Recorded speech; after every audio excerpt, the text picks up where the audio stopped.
Welcome to Childcare Conversations with Kate and Carrie. Здравствуйте! Как ты делаешь? Okay, do you ever feel like you and the other people in your admin team are speaking different languages and speaking across each other? Like you ask them to do something and you think it's very clear what you've asked, and they give you back something totally different. So maybe you said, I would like you to keep track of how many people call, email, or reach out through social media over the next 2 weeks. And what they heard was Siagi Letengine. And you're like, that is not the same thing because you're speaking in different languages. And that's what we're going to try to do today, is try to help you realize that sometimes what you are asking for or what you are hearing, depending on what side of the conversation you are on, is not coming through properly. And so how do we recognize when that's happening and how do we fix it? All right. So in case you didn't know, and you're fairly new to our podcast, Carrie owned 4 centers. And at one point in time, I was one of her directors. So Carrie is going to wear the owner hat today, or she's going to try. Wait, hang on. Let me go get it. Okay. Because she also has been a director in, public school settings and in other situations. And I have been regional managers of multi-site. So we're going to try really hard for Carrie to wear the owner hat. Say hi, owner Carrie. Hi, owner Carrie. and I'm going to try to be Director Kate. So instead of talking about whether or not one hair is curly and one hair is straight, today I'm going to be Director Kate and Carrie is going to be owner Carrie.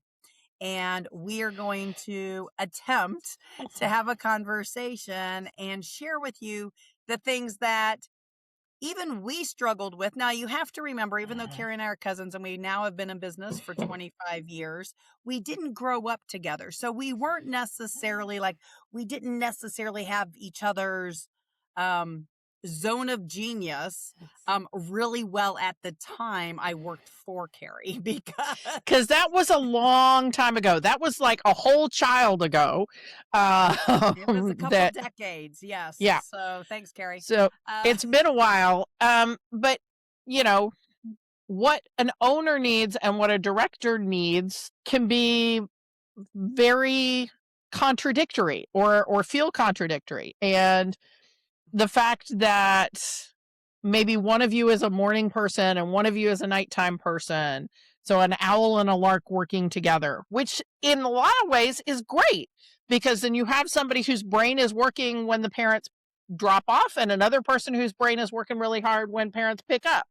Okay, but wait. But if you message me and I'm done at 5 and you're just getting your excitement going, how does that work? Am I expected to respond to you when every email that you send me or every text message you send me?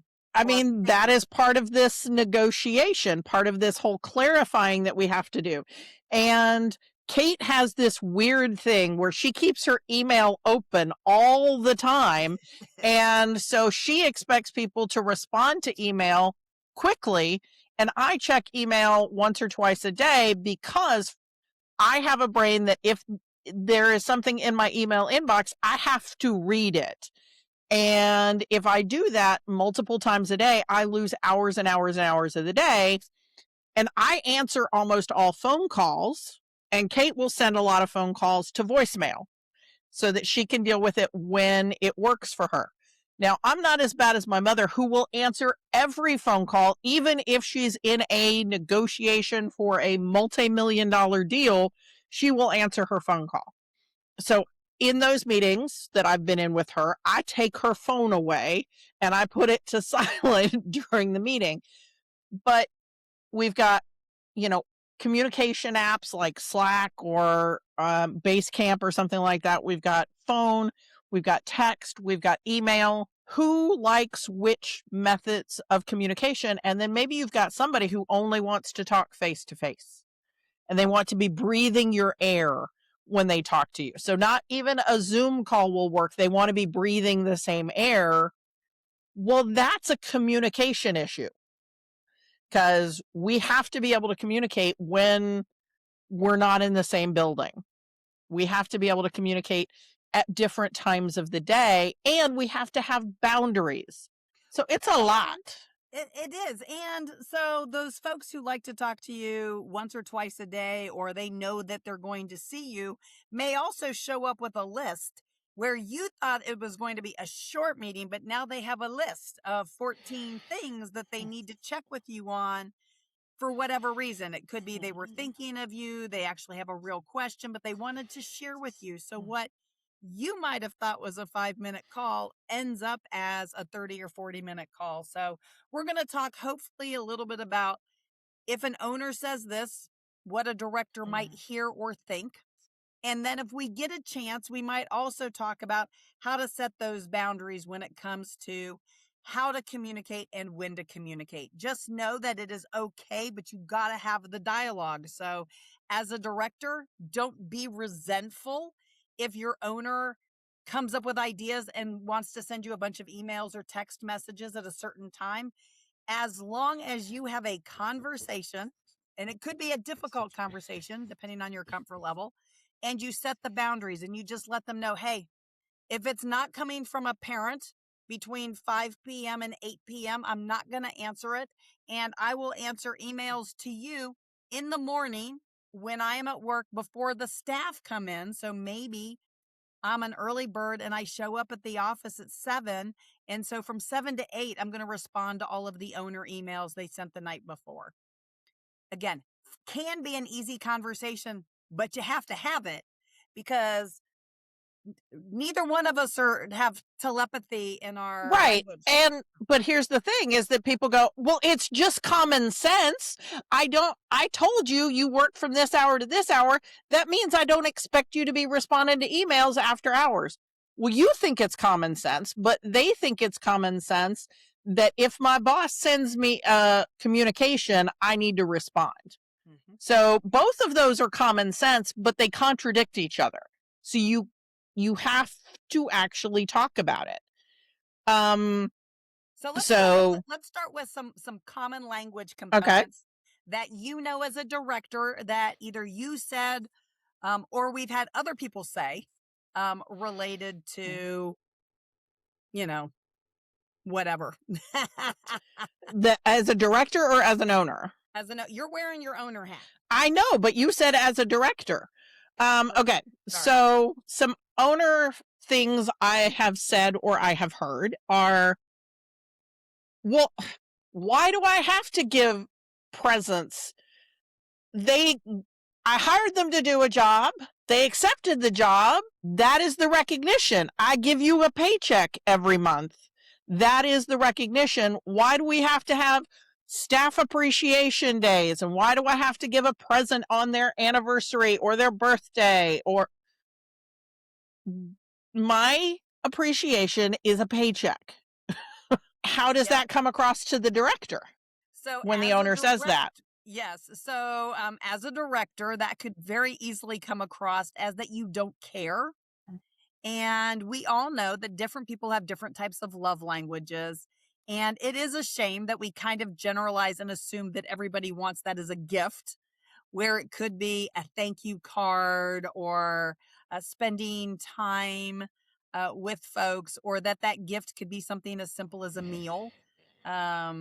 So I think that what's also hard is it depends on the director too, right? So if the director is I need words of affirmation or I need a gift, and the owner's just not that type of person anyway, it kind of comes across from the beginning as an issue. So it's one of those things that if you've never done a love language assessment with you or even with your coworkers, I'm going to suggest doing it. Because what's also really interesting is we have a situation kind of where Carrie was sharing where that same owner is very much an affirmation and a gift person. So when it's their birthday, they very much expect people to be all on board for something like a birthday. And so, again, could be sending mixed messages. So If you are a director and you think it's your job to make sure that your staff have an end of the year gift, maybe you call it a Christmas gift, and maybe your owner doesn't see that, have a face-to-face, preferably, conversation. You might even have some outlines or some examples, and just instead of perhaps maybe coming up with individual gifts for everybody, maybe it's just the directors or admin, or maybe it is taking people to dinner and saying it is from the organization, from the company, or maybe it has to actually come from the owner personally. Everybody's going to be slightly different. One of the situations that we know has had happen is, how many of y'all listening had some extra money in 2020 and 2021? And with that extra money, you did some things that staff really appreciated, but yet this is that disconnect, right? So now the owner feels like the staff expect that, or maybe the staff do because you did something that was incredibly out of the box, but they loved it. But they didn't necessarily tell you how much they appreciated it until you did something that was different. Yeah, I So think that definitely happens, is that when some sort of appreciation is done for the staff or done for the admin team, and the owner doesn't see or hear any recognition of that recognition, they're like, I just spent $400 for a Christmas party and a third of the people didn't even show up. I'm done. We're not doing this anymore. Well, the 2/3 who did show up had a great time, and they talk to each other and say, "Oh, it's so great to be able to see you outside. I love the Secret Santa." Like, but that information isn't getting communicated up the chain of command. And if you're the director and you're hearing that, take note of it and send it up, because your owner needs to hear the words of recognition and confirmation and so appreciation. as a director, my role would have been to make sure that I send a thank you note to the owner, that I encourage those who really said something to me about how much they appreciated it, and encourage them to also send a handwritten thank you note, because that takes a little more time than just sending a text. But send a text, send a voice message, send something. But as the director, it's my job to identify. I need to be the translator for my staff to help them make sure that the owner understands that the staff appreciated it. But Yeah. this also means that as a director, if we host something that's going to be coming from the owner, we have to have those conversations early at the beginning, right? Is the owner coming or not coming? Am I signing any sort of a gift card or even a Christmas card? Do I sign it from me? Do I sign it from the organization? Do I sign it from the team? Because I've also seen folks who are like, well, if I'm paying for it out of the school's petty cash fund, I'm just going to write my own name because the owner didn't want it done. But the thing is that's still the owner's money. That's still the organization's money, right? So you got to be careful about how, as a director, you translate that to the staff. Because if the staff think everything came from you and it didn't, and it actually really was paid for by the owner. Well, I mean, I think that also comes back to, what is the standard operating procedure, right?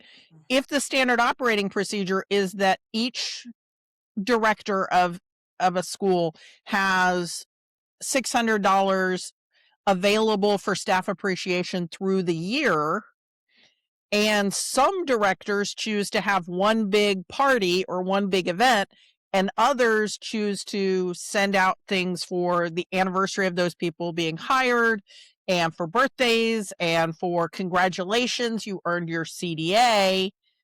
Like, that needs to be conveyed from the director to the team and say, this is what I'm going to do with our staff appreciation money.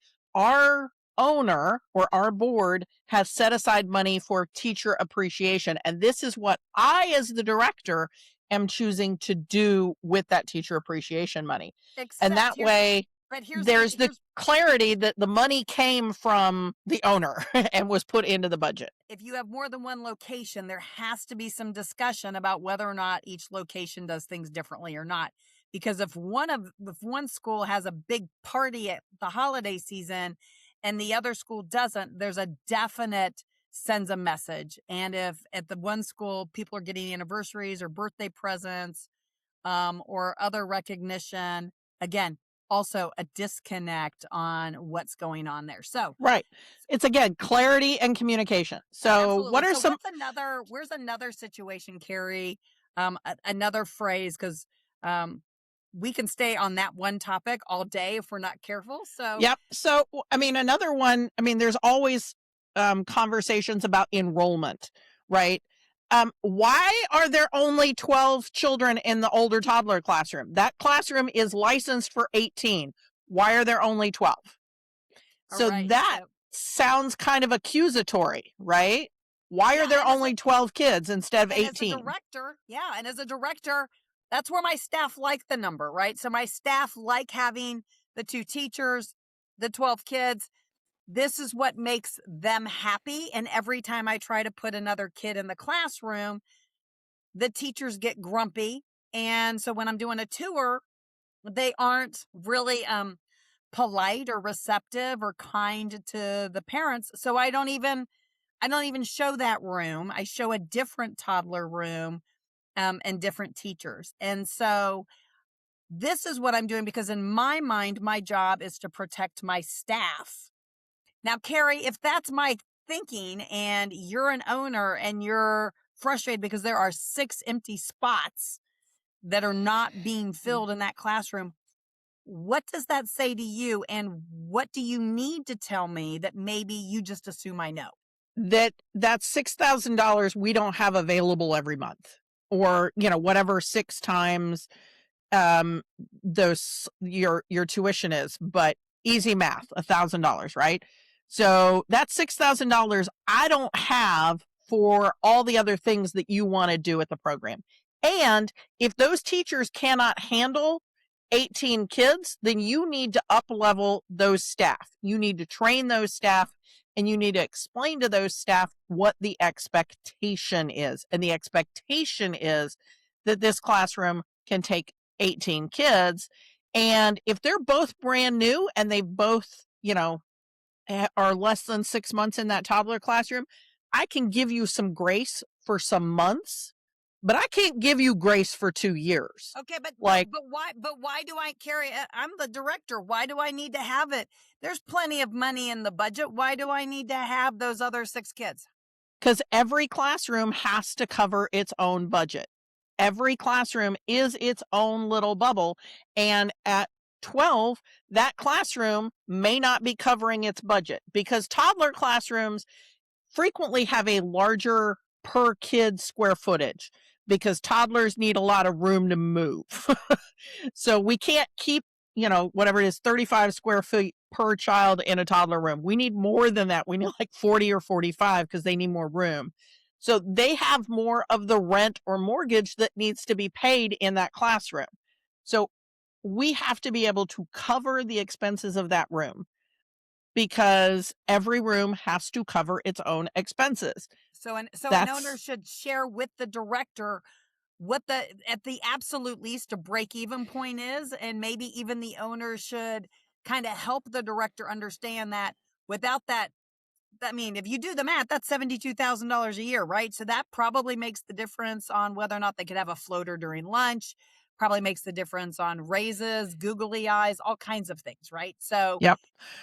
As a director, what's a good way to share that with me as a director who may not know that, and you're assuming I know?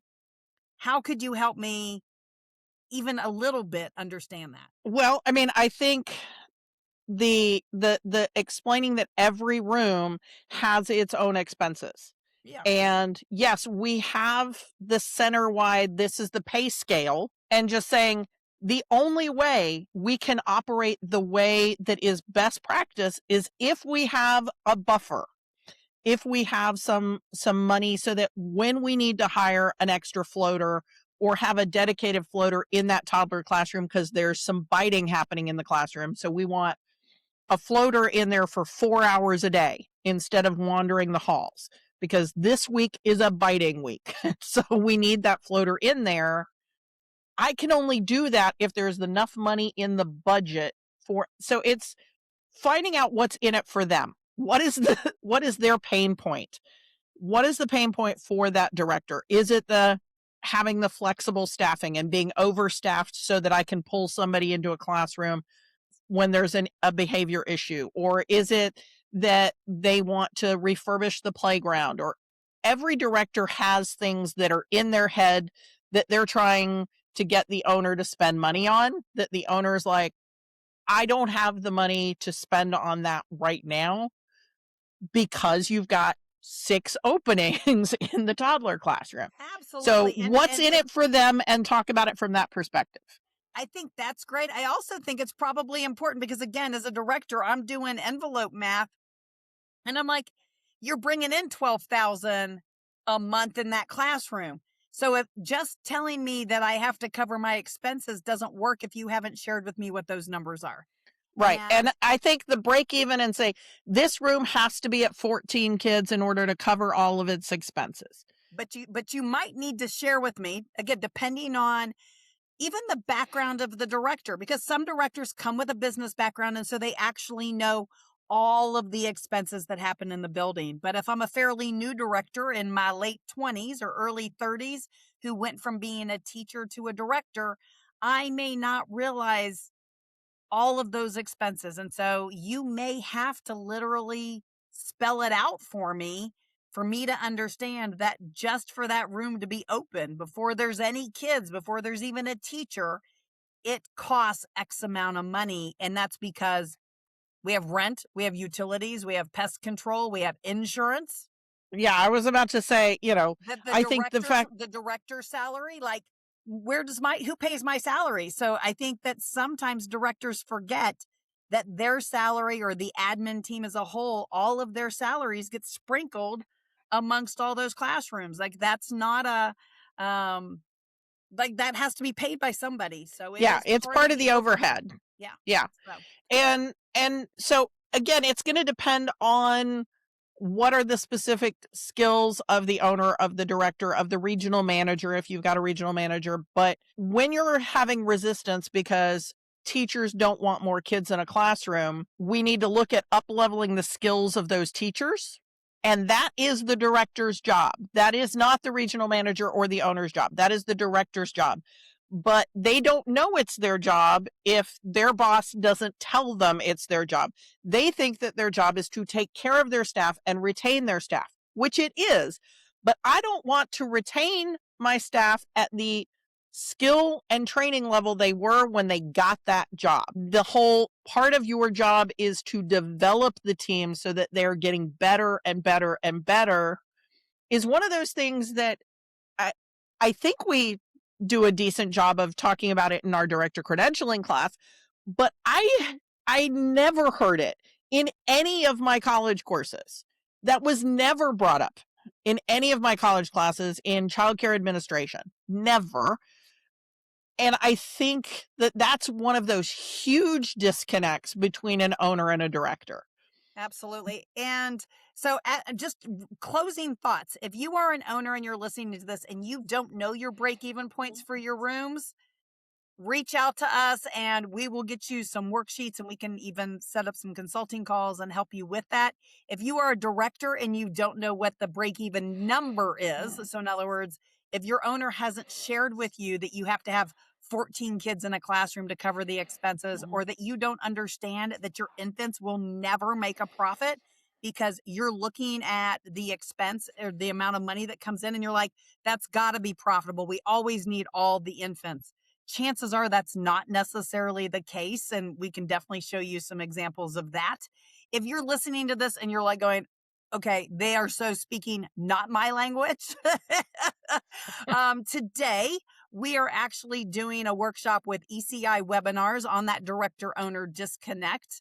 And if you are listening to the podcast before 12 o'clock Eastern on the 26th of February, go listen to us more of this topic, another 90 minutes, or you can always catch the replay. So in the show notes, after tomorrow. So on 2/27, we will share the replay link of that webinar. And hopefully you have joined our newsletter list, because Childcare Conversations does have a newsletter that goes out twice a week. If you go to childcareconversations.com, subscribe to the podcast newsletter, and we will make sure that you also get that update.